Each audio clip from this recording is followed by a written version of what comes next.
Hi, it's me again with Corel Tips and Tricks, and this is part 2 of this. I misunderstood. He said he was going to print on a black cup. He's not going to print on a black cup. He's going to engrave it on a black cup. So what we need to do is just take the black away and select it all and right-click on outline. And then what you're going to want to do is fill this in with black. Make sure it's an RGB black, because I think your other settings were CMYK, but if you're an engraver.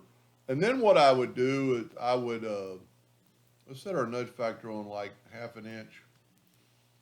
This is, if you're going to do this, you'd want to fill it in with black, but it's going to make the R extremely thick. So I would take that and nudge that over and then just get rid of the outline and then nudge this back, be more distinct. Now what I'd also do here, I would left click, right click, and it's a line and not a fill. So let's put it back. What I would do is go ahead and change it to a hairline. Go ahead and go to object and convert the outline to an object, and then fill it in with black. And you're going to get a more distinct, I'd actually maybe even take away the outline.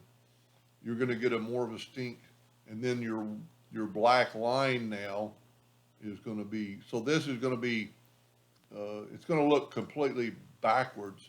It's going to look like it was before. The engraver is going to engrave everything black away. Let's just make sure this box is something other than a hairline, and it is. And you could bump that up and make it a little bit thicker, just depending on your preference.